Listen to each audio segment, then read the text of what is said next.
The boys are back in town, That's ladies and it, gentlemen. brother. That's it. If you name the band, I'll be seriously impressed. Oh, God. Not a clue. Who Thin was it? Lizzy. Oh, well, I know. I would have never guessed that. I was thinking Bachman Turner Overdrive. Oh, a little BTO. No BTO in the house. Yeah. Sorry, I'm just searching here. Oh, hold on. I got it. My computer isn't charging here. I don't want to lose you halfway through. Stand by. We don't want that. Ladies and gentlemen, while my distinguished colleague is getting his computer back online, let me talk to you about the American Warrior Society. Bam, there it is. Yeah, look at there. Look at that, beautiful. That looks good on you, brother. Yeah. You know, a little thing that we don't talk about, I normally don't want to share it because I like it when people discover it on their own, is this is luminescent paint. It glows in the dark. Yeah. I had never noticed that. Yeah. A lot of people are like, I had it on my coin rack and I woke up and I saw that it was glowing. Mm-hmm. And that was we obviously had to pay extra for that. But, again, it's like just because it's dark doesn't mean we're not switched on. So there's a whole lot of reasons why we wanted it that way. And chose not to really tell about it. I thought maybe it was the all-knowing American Warrior Society eye, always watching over. Ooh, I like that. Yeah. Goodness, we got some folks jumping on this morning. Please like and hit that share button. We got Guile out there in the Philippines. He says, good morning, my brothers. Mr. Alan Kelly, our good friend up there in occupied Virginia. Derek Gibson is on from North Carolina. Good morning, sir. John Shriver out there in Yukon, Oklahoma. Tony is on watching on the YouTubes. Scott is on. Says, good morning, gentlemen. Thank you so much for joining us. Got a great show. The boys are back in town, ladies and gentlemen. I'm joined by my good friend, Mr. Will Wood. You've been a busy little beaver lately, haven't you? I have been, brother. And, it's great to be back. First off, great to see everybody here. I've been real busy. It's been crazy. I'm finally finishing up my family room project down here. That's been quite the task. And then had a family vacation in there and went and picked up a little toy, got a new dog as well. Wow. Because life wasn't complicated enough to begin with. So a puppy that's 6 weeks old is a great way to top that off. But she's a great little dog, but definitely cut down on my manhood when you get a toy Bernedoodle. It hurts even to say it. It's about that tall and barks louder than the Mastiff. Yeah. Jeez. So I'm hoping somewhere in there, the whole man card points balance out between the Mastiff and the toy Bernedoodle. So are you keeping your toy a secret? No, it's not a secret, but there's no humble way to say what it is. So I know, then you might as well just say it. All right. I got it. And it's a replica. It's a 65 Cobra replica. 351 board and stroke to 427, laying down 550 horsepower. Damn. Blue with white Wimbledon stripes on it. So been dreaming about that car since I was about 14. Yeah, you and me both. When you told me you were going to get it, you didn't tell me what it was. And as soon as you sent me the picture, I'm like, damn it. Me and my brother both. That's like our dream car as well. So I actually kept that car a secret from everybody. My wife figured it out only because I forgot and left a tab open on my computer when we were on vacation. And so she knew what it was, but she didn't tell anybody else, even though she knew, which was great of her. And so none of the family even knew what it was till it rolled off the transporter. Wow. Yeah. So I'm happy for you, brother. Thank you. I appreciate it. It's looking forward to driving it and someday handing it down to the kids. Oh, absolutely. Michael Gentili's on. He says, good morning. William Hollenbeck is on. Good morning. Gal says, Alan Kelly was here first. Actually, boys are back in town. Sounds like a song. It is a song. Don Bothwell is on. Says, good morning from Northwest Montana, 2270. That's his coin number. Cue the Thin Lizzy music. Will Rhodes is on from Missouri. Johnny King is on from Kentucky. Let's see. Ted Leonard is on. Wishing everyone good health and safety from Mississippi. Derek said, that's my dream car. Yeah, you and me both, brother. I mean, that's my daughter. Her middle name is Shelby, my oldest daughter. Okay, awesome. And named after Shelby, Carol Shelby, as well as one of my favorite authors. Yeah, awesome. Tony is on. Says a lot has happened since y'all have been here. Yeah, no doubt. Really, I had a hard time finding material for today's show. Oh God, yeah. I purposely didn't add on. Once I started looking at it last night, I'm like, you know what, man, we got to get caught up with everybody. and then we'll go into. It was the hardest part was keeping the show under about 2.5 days. Yeah, no kidding. So we're down. I think I got it down to like 12 hours here, guys. Yeah. So My brother Jeff Brown is down there in the Florida Keys on his sailboat, Awesome. and hopefully he'll be Good for back him. up here this week. Before we move any further, let's talk about, if you haven't already, picked up a copy of Dr. Fuller's amazing book, No Safe Alternatives, Improving How We Teach Cops to Kill. Let's see. We also have Painting Over Rust. Yep. And if you're interested, your old pal Rich Brown. You know what? You know what, brother? I need to reread that after getting a toy Bernedoodle. Yes, you do, because it's going to raise that testosterone. Yes, it will. Listen, guys, please like and hit that share button. And Will, without much further ado, my friend, all right, let's take it away. Let's dive in here, guys. So I say Dr. Fuller's in the house speaking of his books. Look at that distinguished gentleman. Look at that. Yes, very dapper. Hey, did you also hear that he was a keynote speaker at a law enforcement presentation, I think, last week? I drove to California, went and taught some group of feds, some shooting stuff with Mr. Seeklander. We've been incredibly busy, Will and I, and thank you so much for bearing with us and coming back this morning. Thank you so much, guys. Appreciate it. Yeah, really do appreciate that. And you know, Rich, I think maybe we should make more of a point, and I fall down on this too. What, before we start, why are two self-defense guys talking about economics and Federal Reserve and all this stuff? I'm so glad you asked, because this is one of the ways we take care of our families. It does us no good if we've got all this stuff to handle a kinetic fight and we lose our ass financially and we're destitute. It's also a little peek under the hood as to what's going on, all the other forces at work in our economy, in our government, etc. Yes, sir. Well put. So with that, I see Rick Montana's on, and now that he's here, we can go ahead and start. That's right, Rick. Thank you. Yes, just waiting on you there, brother. No, glad to see you, brother. So we start off with our usual start here, CNN's Fear and Greed Index, which I'm as critical of CNN as anybody else, but this stuff is their Fear and Greed Index is pretty good. And speaking of CNN, just this morning, I didn't have time to add a slide on it. I see on the front page of CNN, Red Lobster files for bankruptcy, and Target is cutting prices on up to 5,000 items to lure back inflation-wary shoppers. Definitely signs of a thriving economy. But you know, some of this, Red Lobster aside, they make a really good steak, by the way. I'm not a fish guy, but I do enjoy their steak. It's incredibly good. But Target, you know, a lot of this, they shot themselves on the foot with that Satan respects your pronouns bullshit that they pulled a couple of years ago. Do you remember that? I do. And you know, and I think it's a good lesson for corporations. You know, a lot of corporations bought into the whole ESG, DEI, all that stuff, and went over the top with it to try and please a couple of big investors. So who was the big investor? Satan? Well, in my opinion, yes. It's also known as BlackRock and State Street. Thank you. But they were pushing that, and they're big WEF institutions.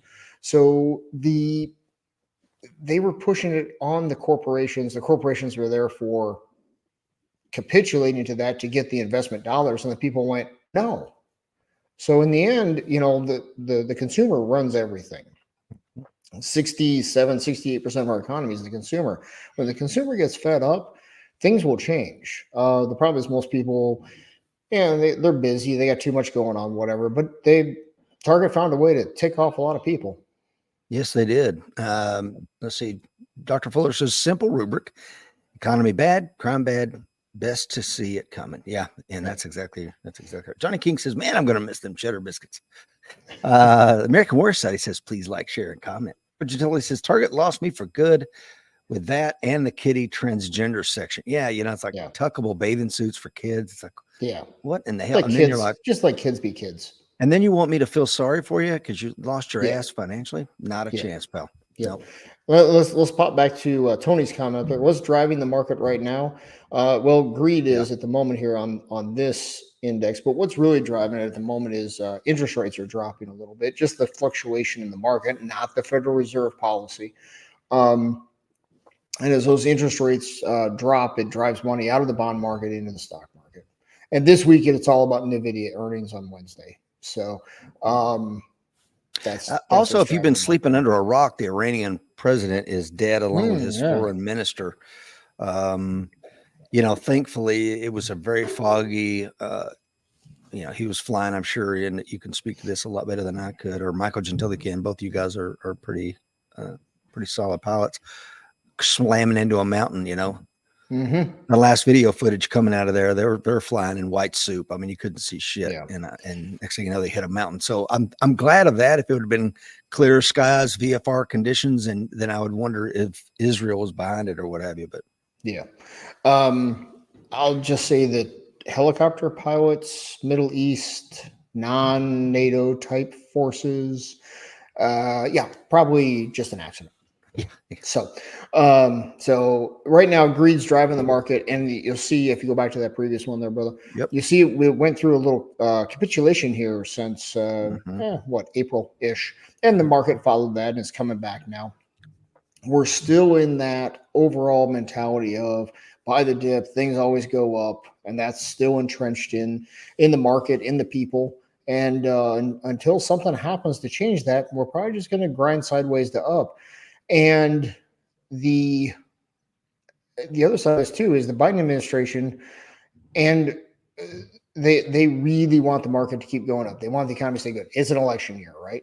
They're going to keep pumping money in, and I'll give them props. The way they structured the infrastructure spending is a lot of it's kicking in this year.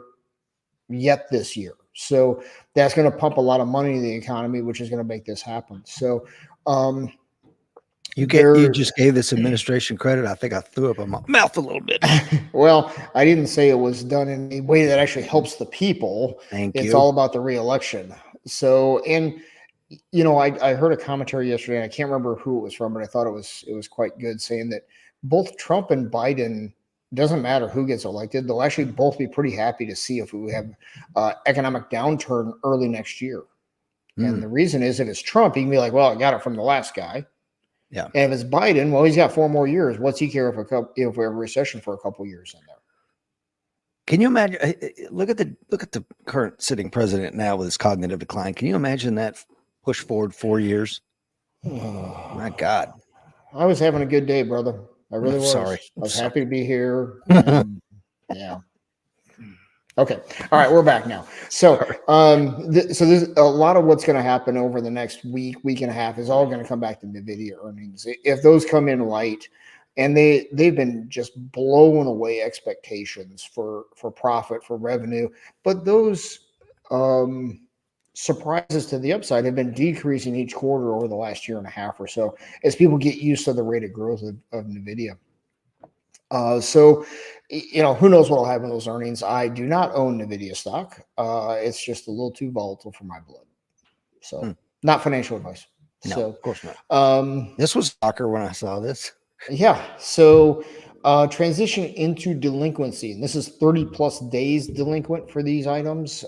This is delinquency starts at 30 plus. Serious delinquency is 90 plus days behind on payments. So, and that'll come in on a later slide. So the first thing I noticed about this is student loan delinquencies dropped way down, right? Mm-hmm. Well, that got me wondering why. So doing a little research, come to find out you cannot get your student loans forgiven if they're not up to date. So and all we're looking at here is Q1, right? Going back to 03. Going back to 03. Okay. Yep. The first quarter of each year going back to 03. So going back 20 years. So this is that's the theory out there right now, is people are keeping up on their student loans, sometimes instead of other things, in the hopes of having those forgiven if their group is the chosen group under the current administration. Excuse me, guys. What you will notice, though, is auto loans and credit cards. Those delinquencies are spiking up since the last year or so. Obviously, rates have gone way up on both of those things. Interest rates have gone way up on credit cards. And we saw what happened with prices of everything, and specifically the price of used cars, although those have come back dramatically. I was just looking at the used car market the other night and couldn't believe how many cars are out there for less than $20,000. So that's changed quite dramatically. So, excuse me, guys, got to continue caffeinating here. So the question I've got is, who ultimately pays for these defaults? And it's the banks. The banks are eventually on the hook for these things. Yeah, they get the car back and somebody takes a ding on their credit report, but the bank is stuck with that. And yeah, they'll come back and they'll sue the person and garnish their pay and all these things, but the bank has to float all that in the meantime. When banks start getting into these situations, what happens is they cut back on their lending by only lending to people who are more credit worthy and basically don't need the loan in the first place. So that hurts the lower end consumer. And by lower end here, I really mean like the bottom 50% of income earners. And that therefore hurts places like Red Lobster and Target. Mhm. So it all runs back around in a circle eventually when the consumer is 70% of the economy and the consumers are relying on debt to finance their lifestyles. That's that all comes back to there. Yes, it So, does. all right.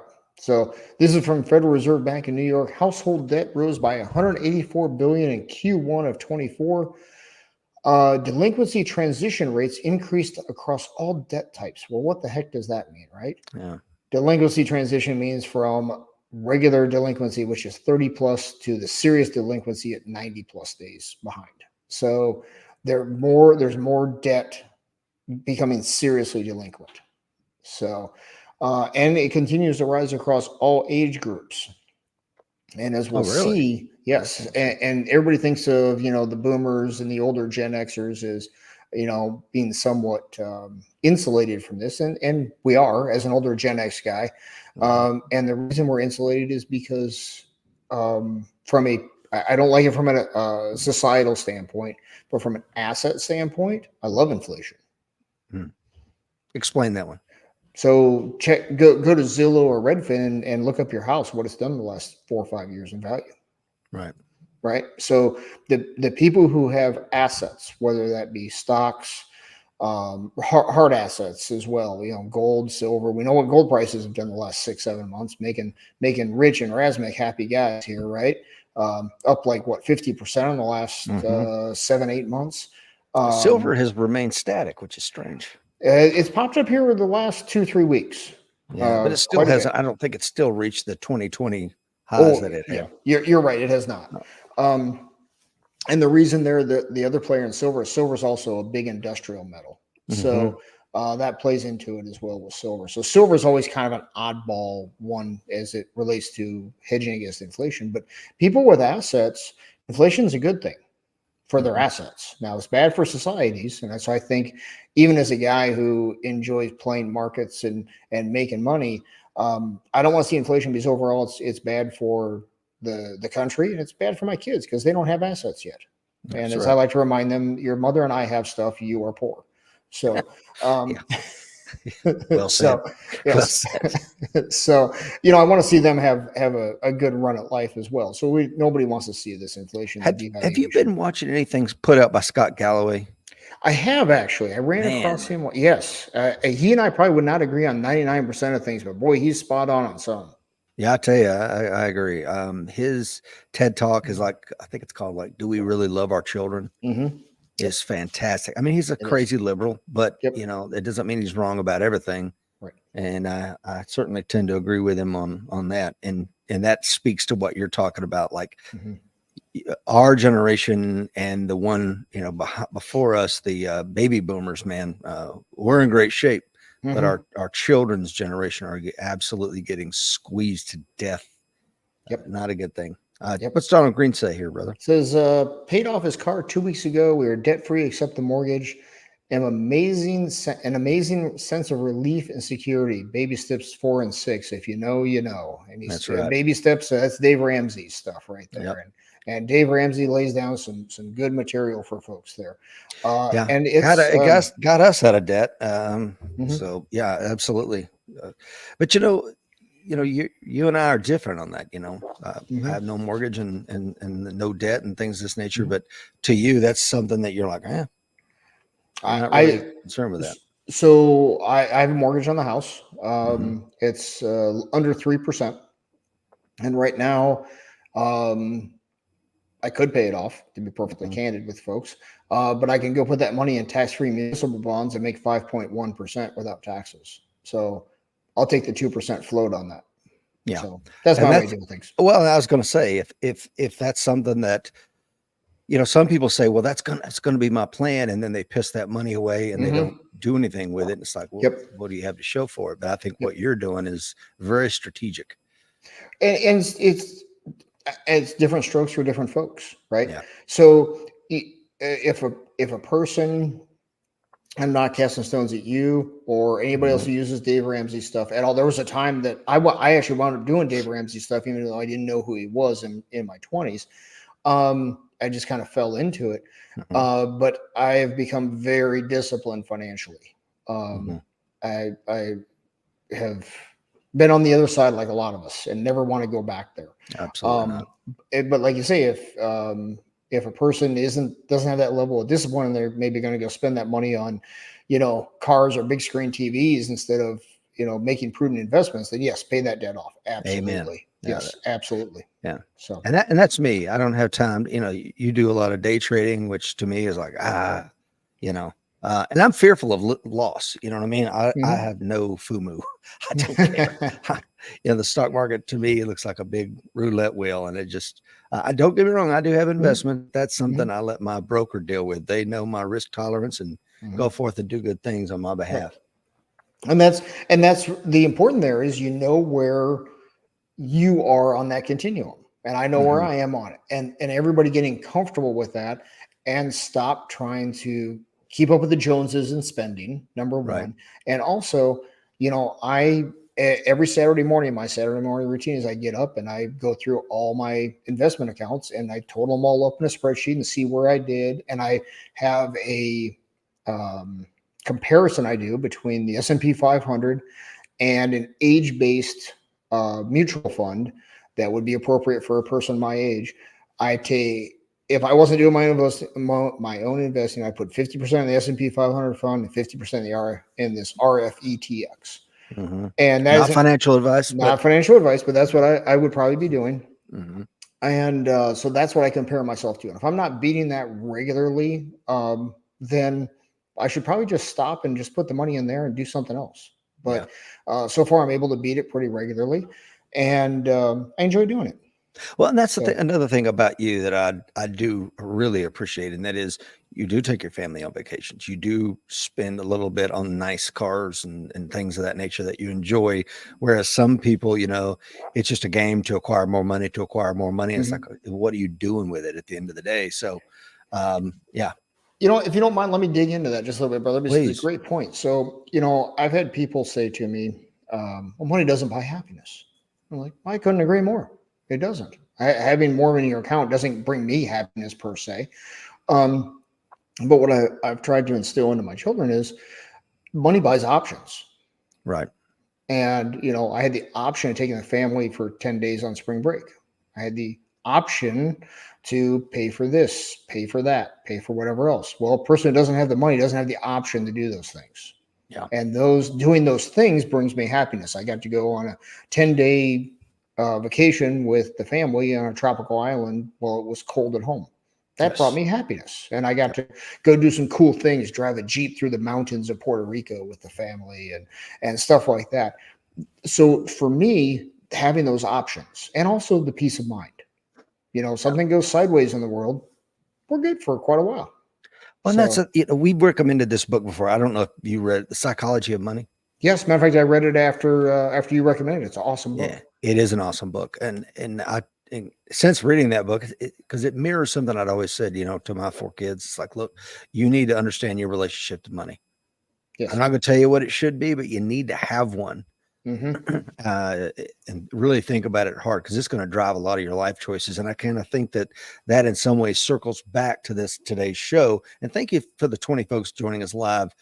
Really greatly appreciate each and every one of you. Please like and hit that share button, because you need to understand your relationship with money and then use it to be more prepared, use it to enjoy it, use it to buy freedom, etc. Right?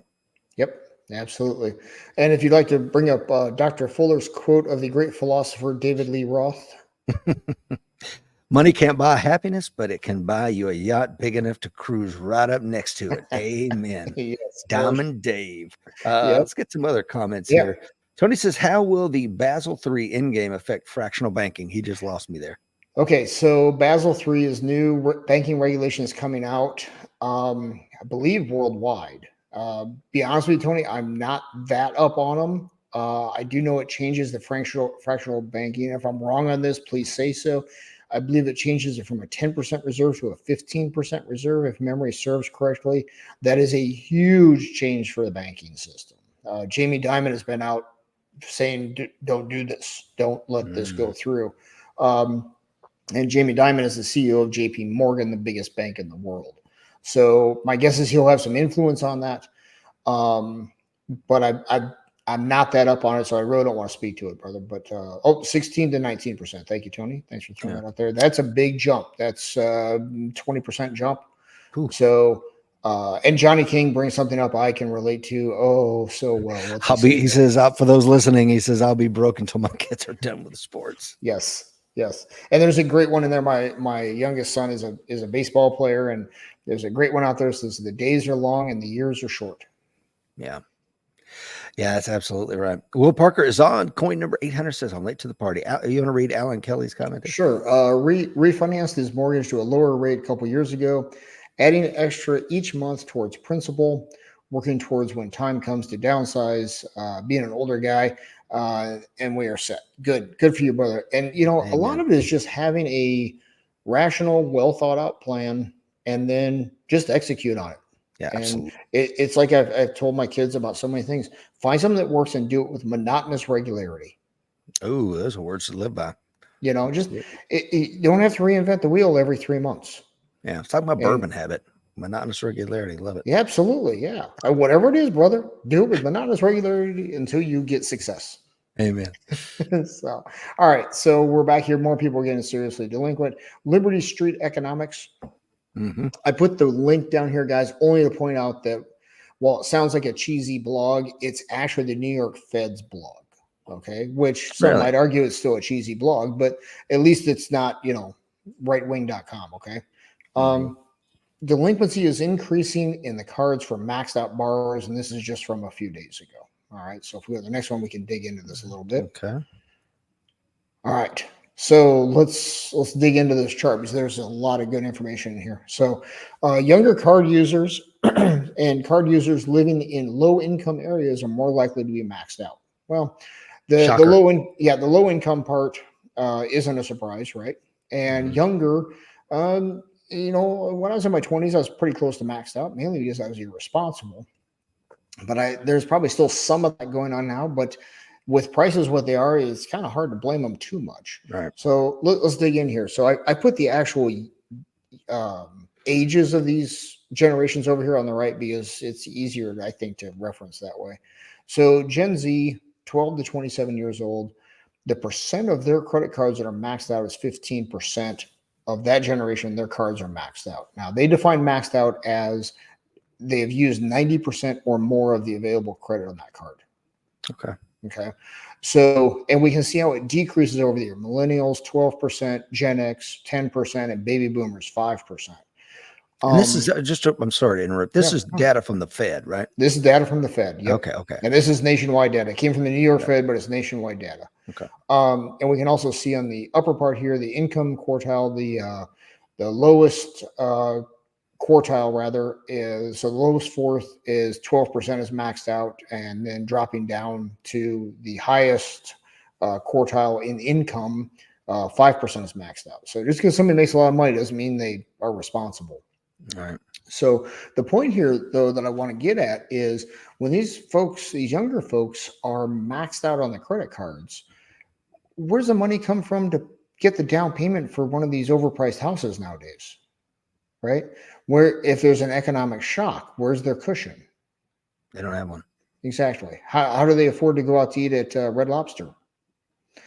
Right? How do they go shop at Target? And we're going to dig a little bit into the shopping thing here in a moment. So they're squeezed big time.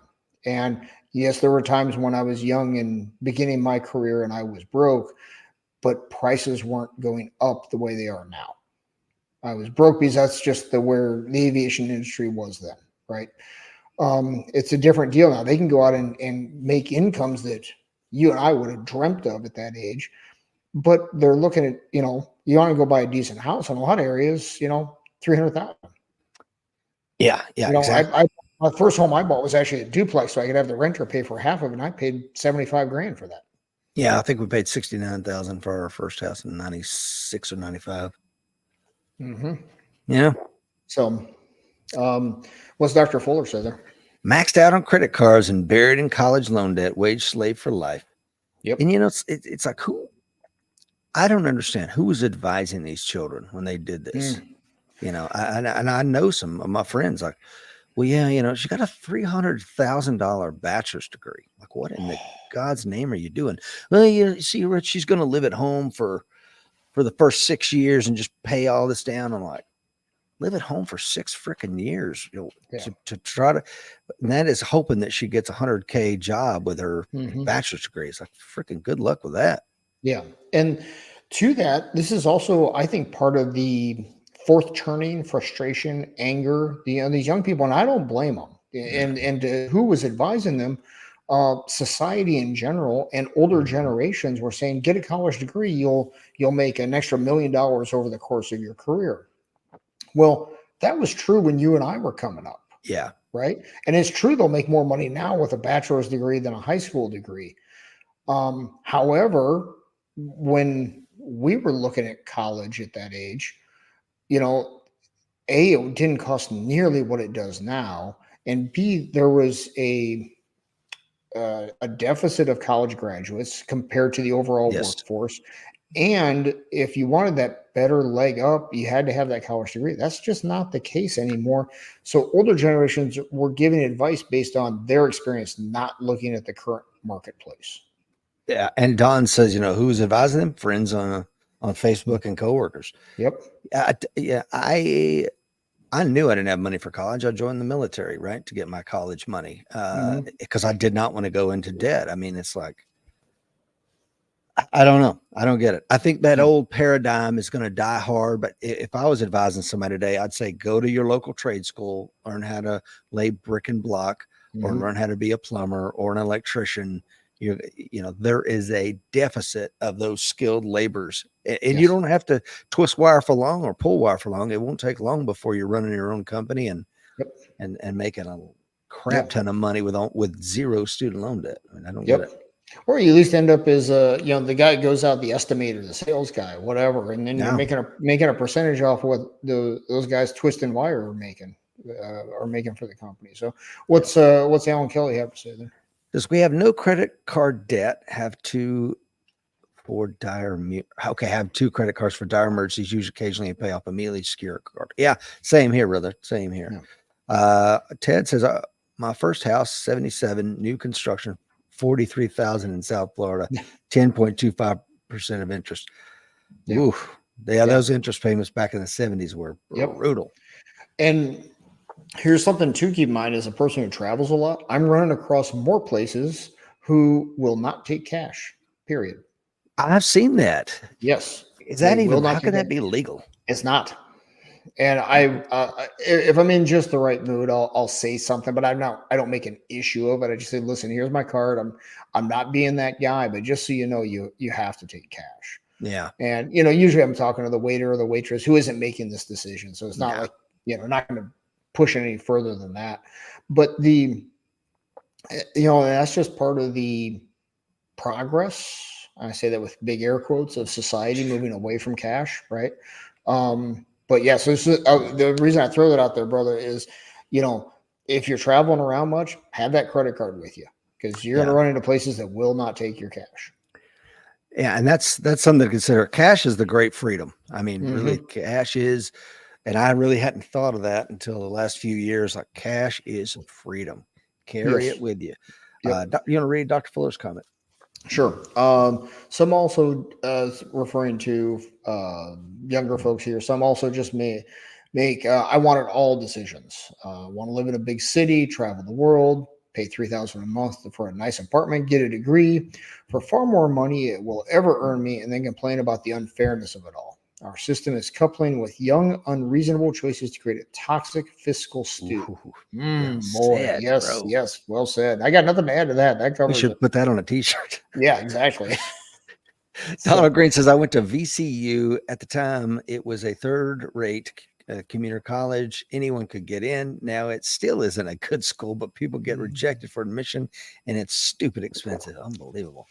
We had one of those near where I grew up at. We called it high school with ashtrays.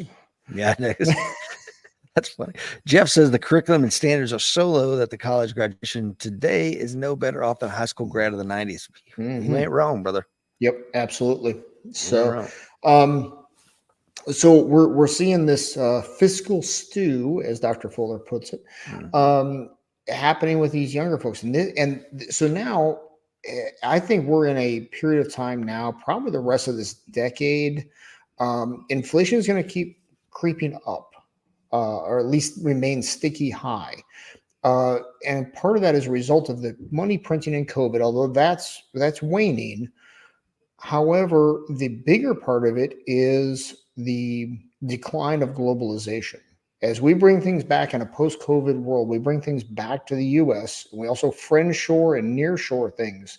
Americans, Canadians, and even Mexicans will not work for what the Chinese worked for in the 90s and early 2000s. And that is a structural inflation, plus the facilities to build those things that we want made here, like medicine, that we can control the supply chain of. Those facilities cost a lot of money to build. I'm so glad you said that, because this is one of the things I heard somebody explaining to you. It was a financial advisor for President Biden. And he's like, look what he's doing. He's controlling prices over here. Like, look, man, government don't need to be controlling prices. You want to do something? You want to do something that's going to help us? Make it financially advantageous to bring those pharmaceutical companies over here, because having 80% of all pharmaceuticals for this aging population to be made by our freaking enemies is a recipe for disaster. Yes. So let's get that crap over here. Let's get it made in America. So we can be, like I've said before, 98% of all the shoes are not made in the United States. Just think about that for a minute. If our enemies turned off the supply of shoes, we'll be walking around barefoot until we get shoe manufacturers going. We're in a bad shape. Yep. And I'm here to tell you, in Wisconsin, 7 months out of the year, barefoot is not a good thing. Not a good thing. Yes. Tony says, I may choose to use my debit card. However, if they don't take my cash, they don't get my business. Amen. If I go to a place, I think Outback, I don't know if they're still this way. I don't care. Walked up to the door, like, no concealed carrying of firearms. I do an about face. I go get in my car and let's go have a steak somewhere else. Yep, absolutely. So, ooh, look at this. Look who's on this morning. My beautiful bride is on. You always watching over me. I'm gonna let you read it, because if I screw it up, I'll never hear the end of it. Okay. Good morning, Greta. I find it interesting how high school standards today are so lax compared to how we grew up. Our two high schoolers are allowed retakes on tests, partners on test, and an 8.5 by 11 sheet front and back full of notes going into the test. A really good friend of mine is a college professor, and their semester just ended. She is still having students contact her, asking her for extensions, and graduation is already over. They think nothing of not turning their work in on time, responsibility. Man, she is so right. And Yep. And we see this, is that your hydroponics over there? It is. Yeah. Sorry, it's right next to me, brother. Is it? You try to unplug it? Is it pretty bad? No. That's fine. Oh, we saw it. My bride just recently retired, closed down the business and retired, and we saw that transfers into the employees. They're God, yes. Well, we didn't actually get to the sales goal, but we were close. No, you get the bonus when the goal is met. Exactly. Well, they wouldn't say these words, but can we prorate that? No, not at all. No, I don't get to prorate your paycheck, although I would like to sometimes. So there's just it just continues on, and it's just that pushing of responsibility away from the person towards the collective, right? But when nobody's doing what they're supposed to do, the collective doesn't work either. Yeah. So just an example of this, as I mentioned at the very beginning of the show, spent a week with Mr. Seeklander training a group of feds. And I do one of our periods of instruction is like how to inspire your students, right? It's a 1 hour block. And we were doing it in New Jersey, and I had some law enforcement folks in the class who are like, how do you do this, Rich, with the unions that are protecting these people? And they taught at the a police academy up there. It's like, if one of these students comes in and says something about me, I'm immediately fired. And like, so again, like my police academy was not a good time because they're yelling at you. I mean, can you do push-ups and stuff like that? It's like, ain't none of that, because once they get in the union, and that's when they got hired, they're in for life. It's almost impossible to root them out. I'm like, man. And it goes back to this mediocre mentality. Like, well, I hit 17% of my sales goal. Can I get 17% of the bonus? No, it's binary. You hit it, you get the money. You don't, you get two things, jack and squat. Exactly. What's Don have to say there? Pharmaceuticals and basic necessities ought to be manufactured domestically as part of the nation's strategic infrastructure. 100% agree with you. Yes. Having them made overseas keeps us vulnerable to economic warfare, and no shots need to be fired. Man, that's exactly my point, Don. Well said. Absolutely. So, all right. Back to the. Yeah, let's go back to this here. All right. So I think we got that taken care of. Hold on a second. The hydroponics should be going away here momentarily. Excellent. Thanks, sweetie.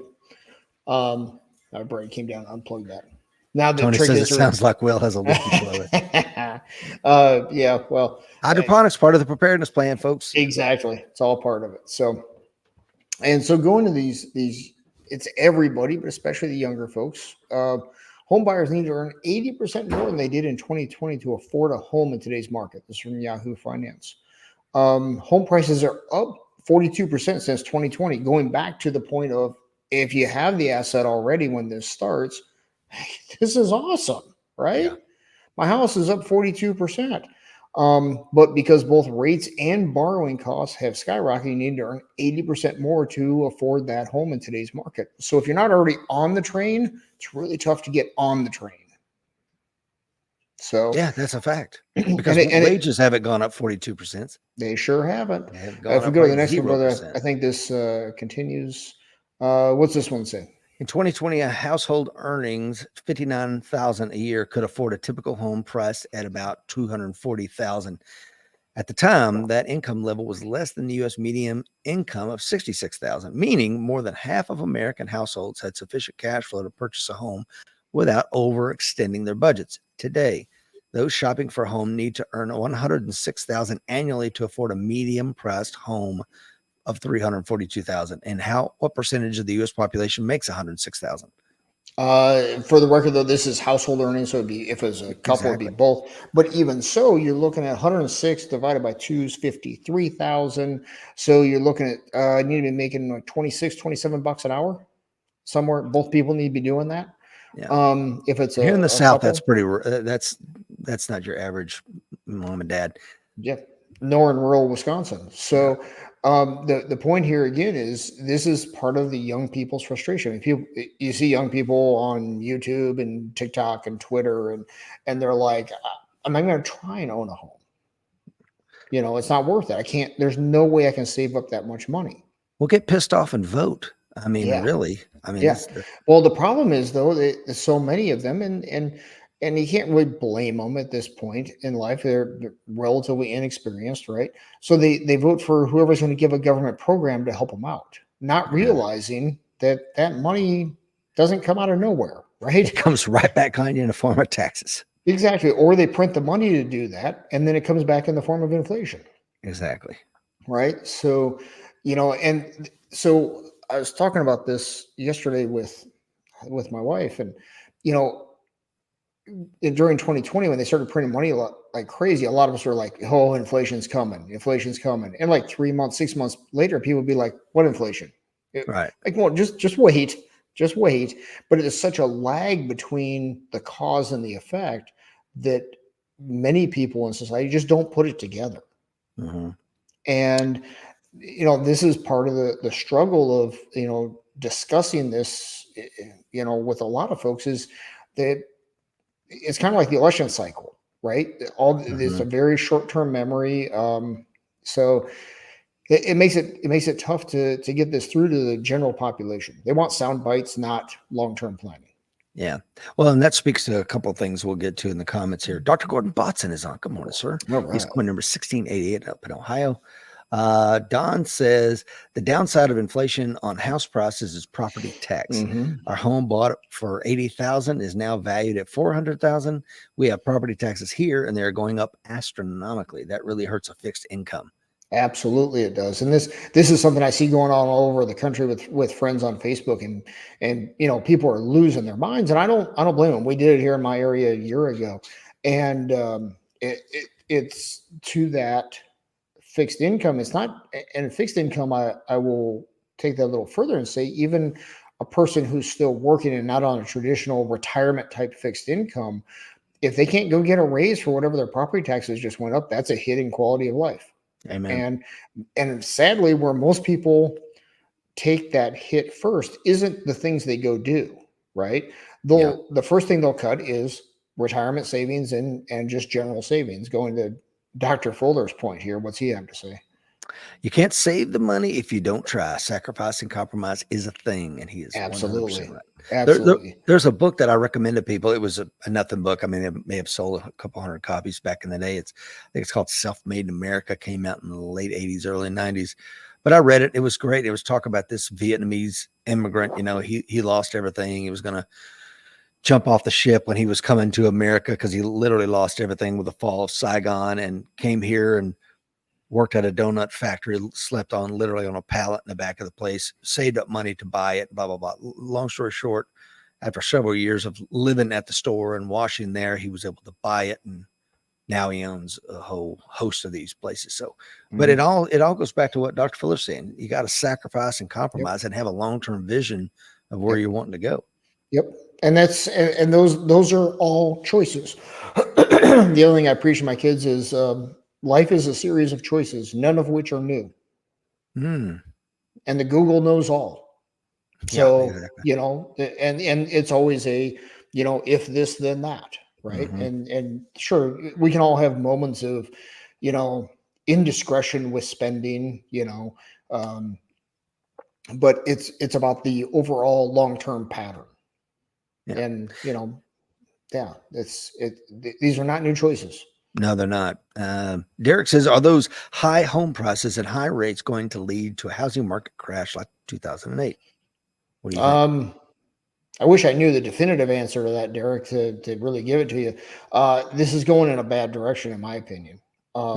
There's no way this is sustainable. Will it be as bad as 08? Don't know. Banks are more in trouble on commercial real estate right now than single family homes. The bugaboo in there for single family homes this time around is all the institutional ownership of homes. You can pronounce that hedge funds have gone and bought up entire subdivisions and rented them out. They'll walk away from those in a heartbeat when it turns against them, and leave the bank stuck with that. So will it be like 08? Probably not, but it'll rhyme with it. It'll be close. When that will happen, if I had to put my tinfoil hat on and get my magic 8-ball out, I'd say not this year because it's an election year. They'll find a way to kick the can past the election. After that, it's game on. Yeah. So Johnny King says Kentucky has now imposed an additional tax on electric and hybrid vehicles so they don't lose the gas tax revenue. My God, man, that is I didn't hear about that. Johnny. And in fairness, they have to. They got to maintain these roads, right? And if they're not getting gas tax, and that's how it's happening, well, they got to do something, right? And as I understand, a lot of states are doing a mileage tax on them. So you report your odometer with your state income tax, and then pay your appropriate amount of tax based on that calculation. I think it's kind of funny. I mean, you go spend $80,000 on a Tesla to get out of paying for gas, and then end up having to pay the tax anyway. Free range humans on a federal tax farm. Yes, absolutely. That's a great line. I love that line. Yeah. You know what, man? Do you remember the good old days when we started shooting people over 2% tax on tea? Yeah. And now, and I mean, obviously I'm talking about pre-revolutionary times, but I mean, again, it's like we're taxed. I mean, it's insane.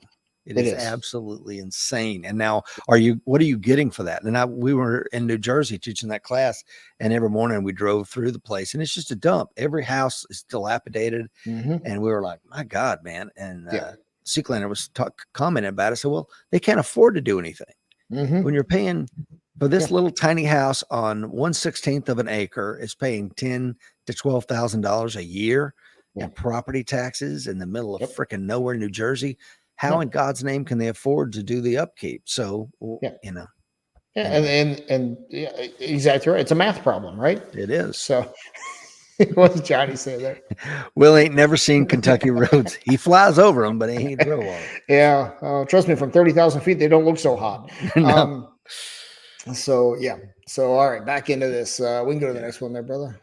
All right, so this one, this is definitely not the sign of a great economy. So this is from the Federal Reserve. This goes back to 1994-ish, 92.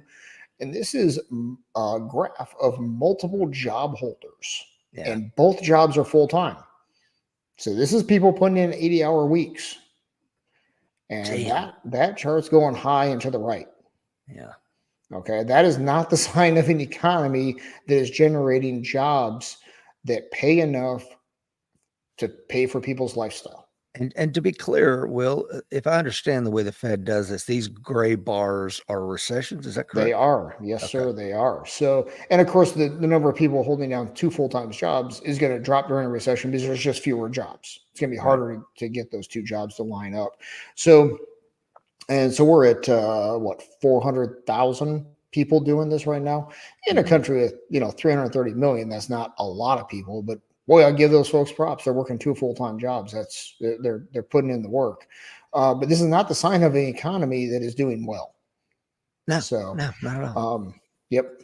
So, and guess what? If you're working 2 full-time jobs, what effect is that having on your family? What effect is that having on the next generation? Are you really present when you're at home? Yeah. What's that going to do? You know what I mean? I mean, these have second and third order effects that are generational. What effect does it have on their health? Yeah. I mean, who was it? President Bush. There was some woman's like, I'm working 2 full-time jobs, and she was about to make a point that I'm stretched to the limit. He's like, wow, that's the American way, getting after it, hard work. And I'm like, yep. No, shouldn't be that way. Yep. And one thing, going back to previous discussions about job reports, when these people hold down 2 full-time jobs, that's a job created. So, and same thing with part-time jobs too. If somebody's holding down 2 part-time jobs instead of a full-time job, that's 2 jobs created. So keep that in mind when you're hearing the jobs report stuff. Okay. Good point. Excellent point. So, all right. You want to knock out some comments here? Yeah, let's see here. Alan Kelly says that's why he does his instructor gigs. Still enjoy doing, but the money that he makes goes to savings and unnecessary extras. Will Parker says someone yesterday told me that in Colorado they can't add a tax without the consent of the voters, so they get killed with fees. Yep. I love it, that language. Tony says, not to change the subject, but changing the subject. Anyone else see the Daniel Perry full pardon? Yes, I did. I did, yes. Thank God. Yes. Dr. Fuller says, remember a time when families could survive on a single income and live pretty well. That's the high watermark in America, man. Like the 50s and early 60s where, dad worked, mom stayed at home, raised the kids. And guess what? We had a great generation. And I would argue the root cause of that was we also had sound money.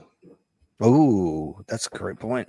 Because when they started spending like crazy in the 60s, Vietnam, Great Society stuff, that's when everything started going downhill, right? Inflation took off in the 70s and suddenly everybody had to work in the 80s. Because we got off the gold standard.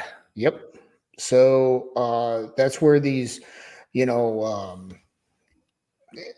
these things that happen in Washington, D.C. that so much of society thinks, oh, what's it matter? Big deal. Well, 10, 20, 50, 60 years down the road, it's a big deal. It's a big deal. Yeah. 100%. And the lags are just incredibly long on these things. So, great point there, Dr. Fuller. And this is why monetary policy matters. So, it does matter. So, I hear well-intentioned people saying, you should pay more attention to your local elections and stuff like that. Okay, great. I to some degree, I understand that, because the guy that I elect for road superintendent is going to improve the potholes on my street. I got it. But But again, when the president could come out with a stroke of a pen on a Friday afternoon and say, oh, by the way, I'm taking this off the gold standard, your money's backed by the full faith and credit of the United States of America. And then we go through a decade morass, stagflation, and things of this nature. Those executives do matter. And that's why this election coming up is so critical. Anyway, absolutely I'll true. get off my soapbox. I apologize. No, it's a great thing. And I think the point is you got to pay attention to everything. It's not like it takes that much time, really, and do something about it. It's one thing to pay attention, but really paying attention without action, you're just being entertained by the news. Right. So make sure you're sending those emails to your congressman and your elected representatives know if you're pleased or displeased. Yeah. And it doesn't have to be a big flowery email either. Just a paragraph. So Amen. a great line I heard was the politics is the entertainment division of the military industrial complex. Oh, God. Well, that's depressing. It is, isn't it? Jeez. But which probably means it's true. Yeah, I know, right? So, all right. So back to our charts here. Again, from the Federal Reserve and the Bureau of Labor Statistics, this goes back to 2000. And this is total people hired non-farm. You always want to take farms out of these things because they're so seasonal and so many things going on. So this is non-farm, total people hired. And you'll notice where this chart's been going since 22. Fewer and fewer people getting hired. So this again plays into it. You get somebody with a $300,000 bachelor's degree that can't find a job, and house prices are through the roof, and so on and so forth. So, yes. So this is just, again, we're watching the long-term trend here, guys. Another data point. Something's going to come to a head. When? I don't know. If I knew that, I'd be retired by now. What's this one have to say here, brother? More than half of U.S. workers have concerns about job security, survey finds. 54.58% of full-time workers have increased concerns about their job security. The more a person makes, the more likely they are to worry about their job security. Those making $150K or more worry the most about their job security. I'm sure they do. While those making 50 or less, don't worry so much. Okay. So I think part of this, I think a number of the people they surveyed in this were tech workers. So I'm sure they're worried about AI taking their jobs. And they should. And I'll tell you what, there was a period of time in my career when I wasn't making a lot, right? And I felt in a lot of ways more financially secure then than when I started making a little bit more before I got some money saved up. Because when I was making less, I could literally run down to wherever. I started off as a meat cutter working for my old man. I could go down and cut meat and make about the same amount of money I was making flying airplanes. So I felt secure in that I'd be able to make that amount of income. When I started making more, but before there was any assets built up, I actually felt more insecure, which really boggled my mind when that was happening to me. So I think maybe some of that's coming in here. The people who are making more are seeing how the market is turning. They know they can't go out and get another one of those jobs like they could in, say, 21 and 22, right? Yeah. So I'm wondering if that psychology is playing into it as well. Whereas those folks making less than 50, they can go find another job making less, that same income pretty easily. Well, I think of my son in this regard. He's got a master's in computer science and is a research scientist, but a lot of what he does is using machine learning, AI, right? So how long before somebody figures out and you're doing what? You're putting the question to a machine learning and then using that to do the thing. Well, heck, I'll just cut you out of it, cut your big salary out of there. But he works for the government, so he's probably fine. Probably. Yep. So this is this going back to the survey real fast is even your higher income people are getting worried. That's going to come through in society, voting, all these things we're going to see. So that ties back into our whole preparedness stuff, right? So it's something to keep in mind. It's not just your, kid with the underwater basket weaving degree living in mom and dad's basement. It's also these folks making more than $150,000 a year are not feeling secure. And when they feel insecure, they're going to do something about it. There's an election coming up. Yeah, let's hope. So, yep. And they're going to, vote whoever tells them things are going to be rosy. Yeah. So. And what do you imply that? Are you implying anything? No, I'm not. Just that Okay. whichever way they skew, they're going to be more passionate about that. Which passion in this case, what I'm really talking about is, they're more likely to have conflict. Gotcha. Okay. Gotcha. So, Dr. Gordon Botson says higher income leads to higher expenses. Job insecurity is a big deal. It is. absolutely it is. And that's another thing. Seeklander and I have talked about this a lot. The more you make, the more you spend, and then you kind of go, I don't understand. Where's this money going? And then I've told him, I'm like, look, brother, we don't buy the Marcus James wine from Guatemala, where the hell this crap's coming from. You start going up to the Robert Mondavi or the whatever, it's everything incrementally increases.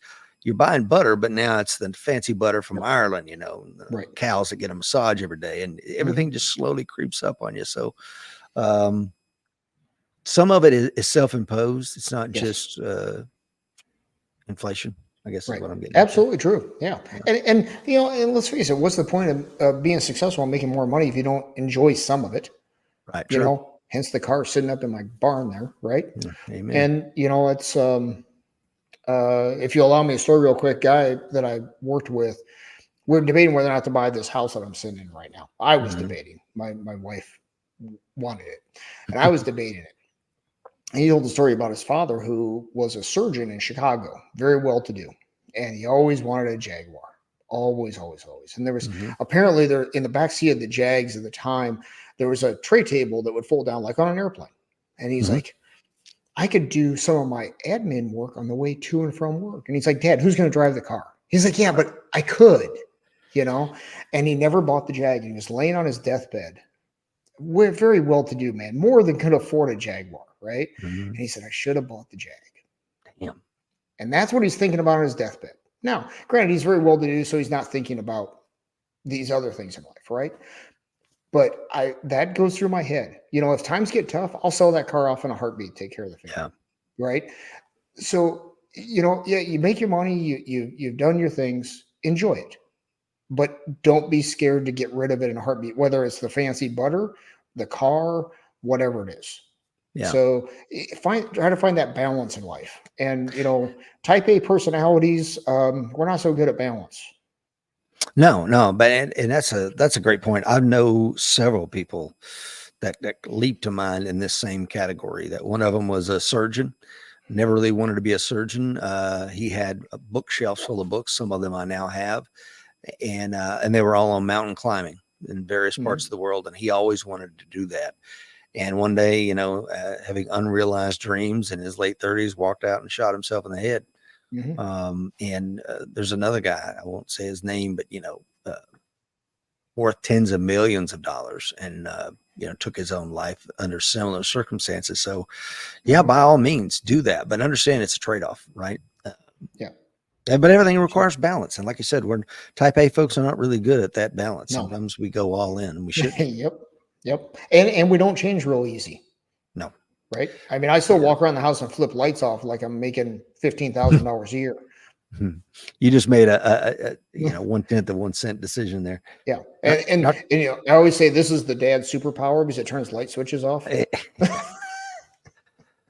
But it's that ownership and accountability. Like, hey man, when you're paying the bill around here, you can leave all the damn lights on you want. That's it. Dr. Gordon Botson says, my wife just texted me that gas is over $4 at Costco. Yeah. And that's, I think you're in Ohio. I just drove my son out to my youngest son out to California. And I can tell you that the closer I got to California, the more the prices just went like that. And once I was in California, I think I have a picture on my phone, like $6.99 a gallon. Yeah. I'm sure it's just a coincidence. Just a coincidence. Yeah. So what does Alan say? He brings up a good point. He says, do you think these people in the really extreme upper income classes go and vote? Maybe not. Don't know. Not there. But I would be willing to bet how they vote doesn't matter because they can pick up the phone or send an email and have much more effect. Yeah. So yeah, Dr. Fuller says I'm hearing Will say buy full automatic weapons as an investment. Hey, there's a squad automatic weapon. M249 for 10 grand here in town if y'all are interested. Yeah, there you go. I'll tell you what, goes into these weird alternative asset classes, right? Back, what was that? What year did the full auto stuff, was it 80 something when they went on the NFA list? Anyway, I back don't then, know. I thought it was before that. no, it was, I think it was somewhere in there. Correct me if I'm wrong, somebody out there, but back then you could buy and sell select fire ARs, M16s, if you will, for 86. Thanks, Don. You could, $500, $600. Now Wow. if you can find one, for sale, last time I looked, which has been a few years back, it was like 30 grand. Wow. Jeez. Yeah. So, so there's these weird asset classes you can get into, whether it be select fire guns or when inflationary times like this are happening, classic cars, Expensive and watches. trading cards. Trading yeah. cards have been one of the best investments over the last 10 years. Which is insane. Beanie Babies. Yeah. Didn't work out, but in the 90s, there was a No. lot of people that was convinced. Absolutely. A lot of middle-aged moms fighting over those in Walmart at one time. How'd that work out? Yeah. So, all right. So let's dig into Walmart here. What's this one say, brother? Walmart businesses surge as shoppers hunt for low prices.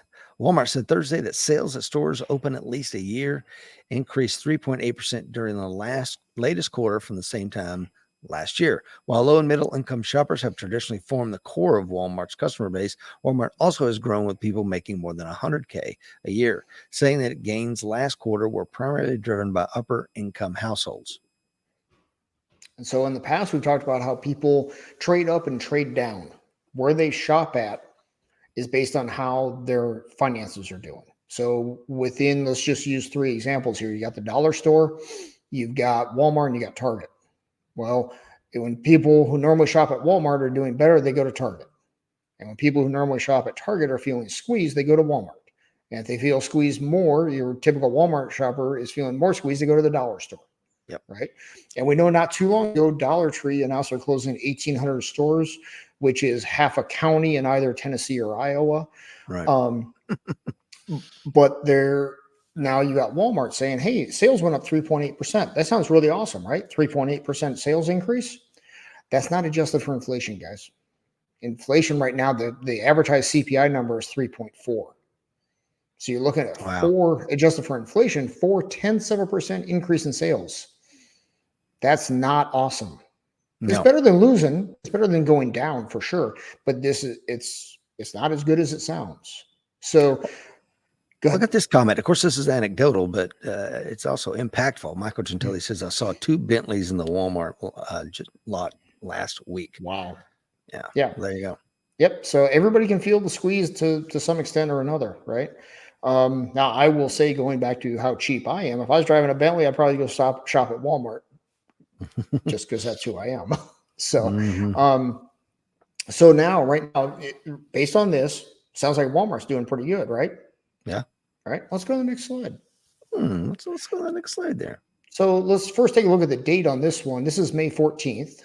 This one. Go back to the previous one, brother. Let's see here. So their earnings came out May 16th, right? Okay. Now we're going to go back in time 2 days by going to the next slide. Walmart is cutting hundreds of corporate jobs, relocating majority of remote office staff.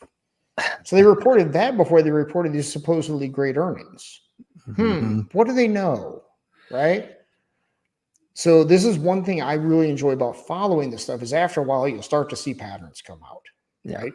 So the Walmart said that they're eliminating several hundred corporate jobs. Well, hold on. If sales are up 3.8%, why are we eliminating corporate jobs? If everything's great, why are we doing this? Okay. Now, here's another trick corporations use right now. You want to read that next paragraph about the relocation? Sure. The relocation will impact the majority of workers in Walmart's Dallas, Atlanta, and Toronto offices, while most relocations will be to its Bentonville headquarters. Some workers will be located to Walmart offices in the San Francisco Bay Area or to Hoboken, New Jersey, and the New York area. Now, that's strange. Okay. So You got folks living in Dallas, Atlanta, and Toronto, and they're like, hey, if you want to keep your job, you got to relocate to Bentonville, Arkansas. I'm fine, thank you. Exactly. So this is a way to cut jobs without cutting jobs. Yeah. Because we didn't fire them. Therefore, we're not going to pay severance. We're not going to pay unemployment. They had an option to keep the job, right? Relocate you. Now, listen, I like Arkansas for the most part. I mean, I feel better about myself after I've been there. But let's face it, people who live in Dallas, Atlanta, and Toronto are not going to be crazy about moving to Bentonville.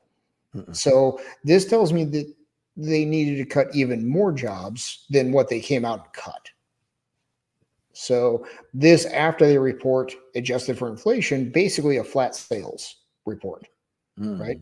Yeah. So what do they see coming with this, right? So what I think they see coming is tougher times. They're able to watch the trends of people. I mean, over 50% of their sales are groceries now. Oh, really? Yeah. And again, and those groceries, a lot of them are being bought on a credit card. And buy now, pay later. It's scary. It is. I know. I think you're the one that told me that you can go to the Walmart and buy something, and it's telling you, hey, do you want to put this on buy now, pay later? Yeah. When I should get a picture of it. I have to go by Walmart later today. I'll get a picture of it for next week's show. Yeah. If you do the self checkout, which I do, so I can get the employee discount, the screen that you put your credit card into, it'll say if you have an Affirm account or want to use your Affirm account, scan this QR code. Affirm is buy now, pay later. So people are using buy now, pay later at Walmart. Yeah. To buy groceries, for God's sake. To buy groceries for the most part. Not a strong economy, folks. No, absolutely not. So, all right. So big nasty chart here. Yeah. What is this? All right. So before we dig into this, I actually meant to put a blank slide here just to set this up first. And I forgot. Okay. Sorry about well, let's that. do this. All right. Excellent. So actually put both of us on the screen there, brother. Okay. All right. So let's say you've got a basket of goods that costs $100. Okay. And that's $100 in January of 2023. Okay. Okay. And something happens within this basket of goods that causes the price to go from $100 to $90 in June of 2023. Okay. So that would be basically a 10% reduction in price, right? Well, now let's say that whatever that temporary thing was goes away and that basket of goods cost goes back up to $100 by June of 2024. So January 23, 100, June of 23 down to 90, June of 24, a year later, it goes back to 100. If you look at an 18-month period, that's 0% inflation, right? Right. But if you look at a 1 year from June when it was at 90 to the following June when it was at 100, that's a little over a 10% inflation, correct? Right. Okay, so that's base effects. Okay, and this is how we look at inflation and CPI. We do a 1 month look back and a 1 year look back.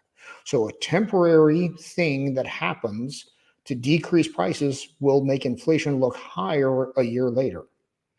Okay. Does that all make sense? Yep. Okay, let's go to that. Let's go to that chart now. Okay. So this is a chart going back looking at inflation. This is from an outfit called Hedgeye. And you'll see that the past, what they were looking at in the past to calculate inflation, CPI, went way up. So that's the base effect going up. Now let's look at what's going to be about the next year here. The base effects are going down the rest of this year and into early next year. So when those base effects go down, going back to our scenario, this is going to make inflation stay higher. Does that make sense? Yeah. So this is. I'm waiting for the good news, Will. That'll be shortly after the show ends. Okay. So the point here is, and these aren't huge decreases, but what this means is even if prices stay flat over the next 9 months, give or take, inflation is actually, the reported CPI number is going to go up. What's that? That's going to force the Federal Reserve to stay higher for longer, right? Right. Now, the Federal Reserve is full of a lot of PhDs. They know this.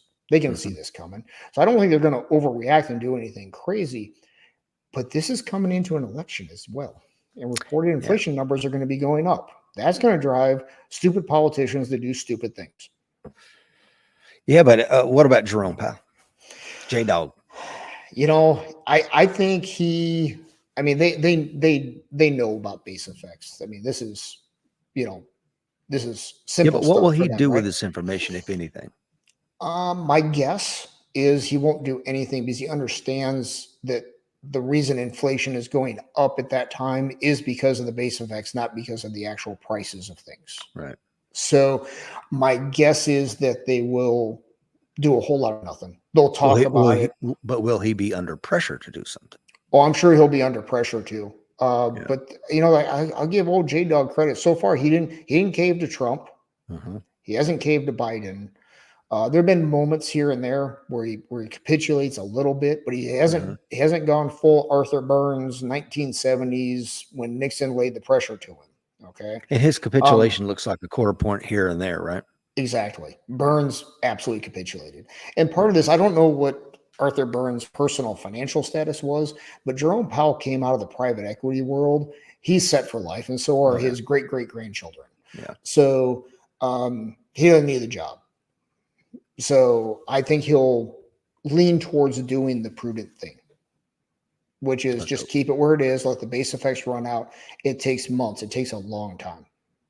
So, but this is something to keep in mind as we go into the election. You're going to have that yin and the yang. Trump is going to be able to talk about how inflation is going up, and Biden, the administration won't talk base effects to the general population because it just isn't going to work. Right? They'll come up with reasons why. It's these other factors, whatever they come up with, whatever they make up. Well, and the other thing is, I think there's every American. I'm telling you, man, just go to Walmart and hang out in the around the eggs and milk section. I swear to God, every time I'm in there, people are like on the phone talking to their spouse back home about the price, or they're complaining to me or some random person. Can you believe this? I'm like, yeah, actually, I can. I talk to my buddy Will about it every Monday. But you know what I mean? Yep. But you know, and people are busy with their lives and aren't exposed to this type of material. And so, you know, it comes as a surprise, comes as a shock, right? And they're stressed. Yeah. You know, this is putting stress on families and households, and it's going to come out as anger coming into an election year. We can only hope. Yes, we can only hope. So this is a little way to see what's coming in the future here, and inflation is going to be higher for longer. Tony has a serious question here. He says, when is the self-checkout employees Christmas party at Walmart? It was last Tuesday. I didn't see you there, brother. No. Yeah, it was from 4 to 4. It was from 4 to 4:10. Yeah. Dr. Fuller says, are they a basket of deplorable goods? Don't get up. I'll show myself out. Hilarious. All right. And Alan Kelly. Kelly, you know, he's talking about eliminating some of the self-checkout in certain areas. Yeah, because crime is rampant in those places. They're getting ripped off. Yeah. Certain places you can do it. Maybe rural Wisconsin, it works fine. Here in rural Tennessee, it works fine. In Chicago, I'm sure it probably doesn't. Yeah. In Philly, it probably doesn't. I read it was an interesting thing about it. I was always like, how do you rip off? I mean, obviously you could just put an item in the bag without paying for it at the self-checkout, but people would get barcodes off less expensive items and tape it to the palm of their hand and then put their hand underneath the item as they scan. And I'm like, if they worked that hard at work, they wouldn't need to steal stuff. My gosh. There's a whole TikTok place where people show them, they literally film themselves ripping off Walmart. I mean, it's a whole little thing. And I'm like, anyway, it's sick. It is. It really is. Because it's not like AOC says, like, well, they have to steal bread. They're not stealing bread, baby. They're putting a UPC for something that costs $20 on a flat screen and scanning it through and taking more. Yeah. I just don't get it. Anyway, so I can remember all the way back to when Biden was going to refill the Strategic Petroleum Reserve, the PPR, Political Petroleum Reserve, at 70 a barrel, right? So now they're up to, I thought this pricing was really good. So Biden raises oil price the U.S. is willing to pay to refill reserves. The Energy Department will pay as much as $79.99 a barrel, up by $1. Not 80. No. Not 80. $79.99. Okay. So going back to our inflation stuff here, this essentially put a floor under oil prices until they get the PPR up to the level that works for the election strategy. Because we sure aren't talking military strategy or anything like that. We're talking election strategy here. Right. Now, here's my guess. Okay. He's going to get, they're going to probably fill the PPR up pretty good so he can release a bunch of oil maybe 30 or 60 days before the election to drive gas prices down. That's my own, I should have my tinfoil hat on for this. Okay. But that's my guess. And that's why they're pushing this now in May, because they can get a bunch in there and then affect the election when they drop gas prices. See what President Biden's doing for the gas prices? That's my guess. Yeah. All right. Now you and I are old enough to remember back to November of 2022, right? Yep. And that's when they were going to refill it at 70-ish a barrel. And it didn't quite get there. Got to like 71. And they went, no, too much. It'll go down. Well, what they did there was just the same thing. They put a floor underneath it. And so it's the same thing here. So, and as we know, oil prices filter through everything. Even if you're buying vegetables, there's oil price in vegetables because it's got to get delivered somewhere. That's and right. The fertilizer to grow it has to go there. And the fertilizer has an oil component in it. Mm-hmm. You know, all this stuff goes in there. So this also effectively put a floor under CPI for the short to medium term until this is over. So when you say this is over, what do you mean? The purchasing of oil for $80. I got you. Okay. Yep. They've essentially put a floor. Well, it's $79.99 a barrel. 79. I'm sorry. Don't say 80. Disingenuous. Yep. Thank you. So the other part of this, you're not going to see oil price or gas prices go down until close to the election when they play the game, if my theory is right. And I think it is. No tinfoil hat required for that one. I don't think so. So what's this one have to say, buddy? AI already uses as much energy as a small country. It's only the beginning. The IEA estimates that added together, the usage represented almost 2% of global energy demand in 2022. And that demand for these uses could double by 2026, which would make it roughly equal to the amount of electricity used by the entire country of Japan. Whoa.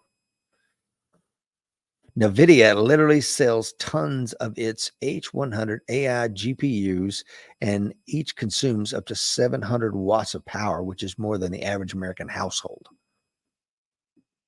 Man. And are you froze, Mr. Will? I believe you are. And to this point, it's only the beginning, folks. We'll see if Mr. Will can come back on here. Let's look at that. Frozen in time. It's a beautiful thing. Thank you to the 16 folks watching us live. We'll give Mr. Will a moment. And he's gone. Look at that. He'll be back. And while we're waiting for Will to come back on, if you're not using AI, perhaps you should. Because it's definitely an advantage. My good friend, Mr. Michael Gentili, who's on, gave me a book one time called Competing on Analytics. And in the age of AI, boy, are we really in an opportune moment for use AI? Will just texted me, says, power failure at the house. They found me.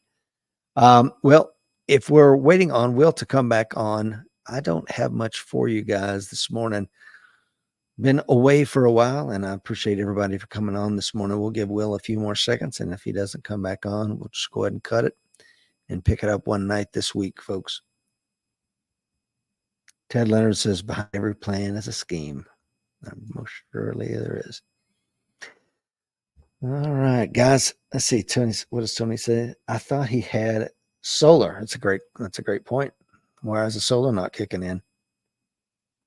I'll have to ask him about that. Dr. Fuller says, inner city Charlotte denizens will carpool down here to pull the scanning stunt, then sell the items they got on eBay and Facebook Marketplace.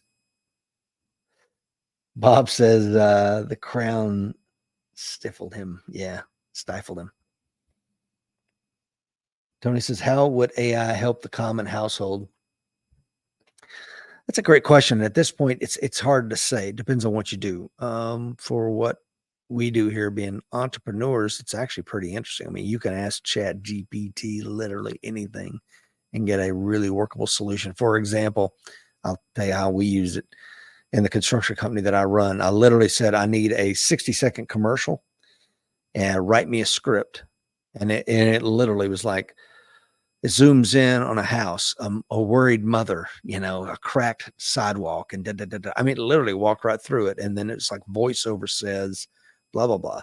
And we took that and used it and hired somebody. And for about $2,000, like, here's a script, let's shoot this. And the videographers came out and the drones, and they shot it following a script that we had AI write. So there's a lot of different ways that you can use AI in the common household. But great question. All right, guys and gals, if I have nothing else for you guys, I kept you on here for almost an hour and a half.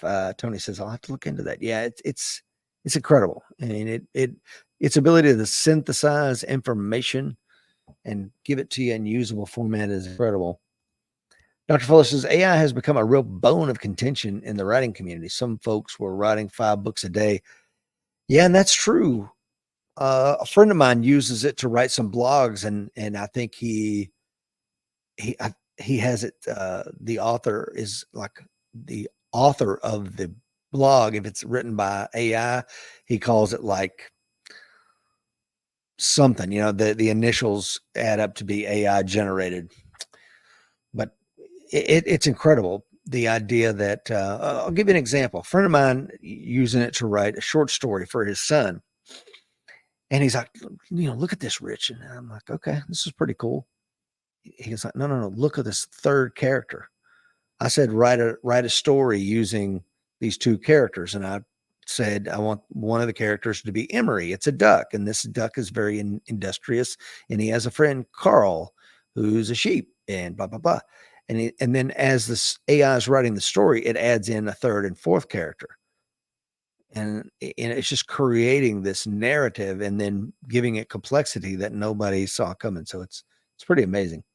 Derek says, great show as always. Tony says, I think Steve Gosney wrote a paper on that. Yeah. It's an amazing tool. And I've already, as I said, my son uses it every single day to do the things that they're doing for the government computer science industry. It's incredible. Don says, thanks for the show, Rich and Will. It's good to have you back on the group. You've been missed. Well, we have missed spending our Monday mornings with you guys, and we'll see you back. We'll come back one night this week with Will and get to the other 5 or 6 slides that we did not get to. Guys and gals out there in Warrior Nation, stay safe and remember, the fight is coming. Be ready.